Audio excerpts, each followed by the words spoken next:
जीवन में यदि सुखी रहना है तो इन चार लोगों के साथ कभी ना रहें। जय श्री कृष्ण दोस्तों, स्वागत है एक बार फिर से हमारे दर्पण ज्ञान गीता यूट्यूब चैनल में आप सभी दर्शकों का। दोस्तों, आज हम आपके लिए लेकर आए हैं बहुत ही ज्ञानवर्धक प्रसंग। तो वो कौन है चार लोग जिनके साथ जीवन में कभी नहीं रहना चाहिए?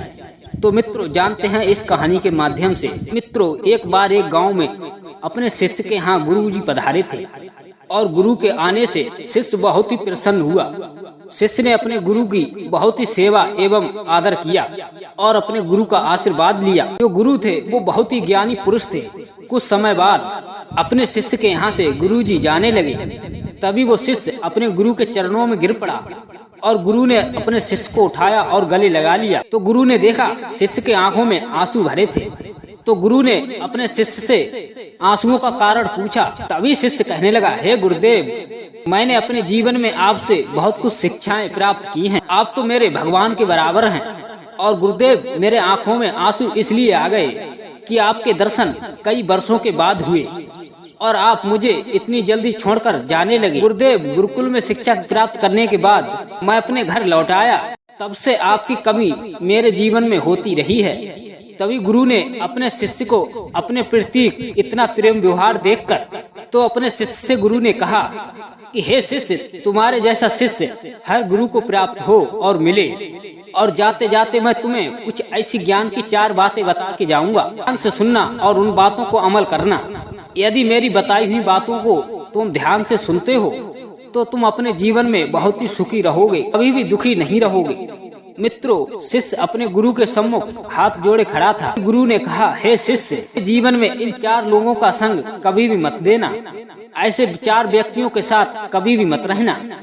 पहला, वो व्यक्ति जो ईश्वर की निंदा करता है। ऐसे व्यक्ति ईश्वर की तभी निंदा करते हैं जब वो अपने भाग्य को कोसते रहते हैं। और ऐसे व्यक्ति हमेशा भगवान की निंदा करते रहते हैं और पड़े पड़े अपने भाग्य को कोसते रहते हैं। और वो हमेशा यह सोचते रहते हैं कि भगवान हमें दुख क्यों देता है और मेरे ही साथ हमेशा ऐसा क्यों होता है। और ऐसे व्यक्ति हमेशा भाग्य के भरोसे बैठे रहते हैं। वो अपनी बुद्धि से कभी भी काम नहीं करते। ऐसे व्यक्ति हमेशा नकारात्मक विचारों वाले होते हैं।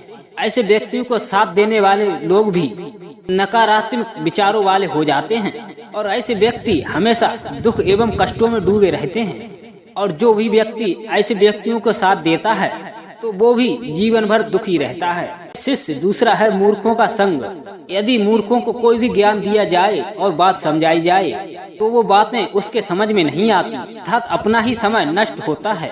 मूर्ख को कितना भी समझाने की कोशिश करो, वो किसी की बात नहीं सुनता और वो खुद ही तुमसे बहस करने लगते हैं। ऐसे लोगों के संग रहने से या उन्हें उपदेश देने से अपना ही समय बर्बाद होता है, जो एक अच्छे व्यक्ति के लिए नुकसानदायक होते हैं। हे शिष्य, तीसरा है दुष्ट स्त्री। किसी भी सज्जन व्यक्ति को दुष्ट स्त्री से दूर रहना चाहिए। ऐसी स्त्रियां हमेशा घर में कलेश उत्पन्न करवा देती हैं। ऐसी स्त्रियां एक अच्छे व्यक्ति के जीवन में समस्याएं उत्पन्न करवा देती हैं। ऐसी दुष्ट स्त्रियों की मदद करने पर मदद करने वाले व्यक्ति के ऊपर दुख ही आता है और उसका बड़ा नुकसान भी हो सकता है। दुष्ट स्वभाव की स्त्रियां मदद करने वाले व्यक्ति का गलत फायदा उठा लेती हैं। हे शिष्य, ऐसी स्त्रियों से दूर रहने पर ही अच्छे इंसान की भलाई होती है। हे शिष्य, चौथा है मूर्ख शिष्य, अर्थात मूर्ख पुत्र। मूर्ख पुत्र बहुत ही कष्टदायी होता है। किसी भी व्यक्ति को अपनी संतान को शुरू से ही अच्छी शिक्षाएं एवं ज्ञान देना चाहिए, उसके हित में लगते हैं। अन्यथा माता पिता अपनी मूर्ख संतान से ऐसा ही कष्ट पाते रहते हैं और वो अपनी संतान से कभी भी जीवन में सुख नहीं प्राप्त कर पाते। और जो भी शिष्य होता है उसे उसके गुरु हमेशा उसे आगे बढ़ाने की शिक्षा देते रहते हैं। गुरु अपने शिष्य को हमेशा ज्ञान की बातें सिखाते हैं कि उसे अपने जीवन में आगे कैसे बढ़ना है।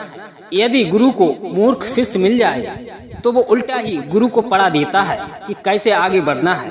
और उस मूर्ख शिष्य को उपदेश देने वाला ज्ञानी गुरु भी मूर्ख हो जाता है। ऐसे शिष्य के कारण अच्छे गुरु की छवि खराब हो जाती है।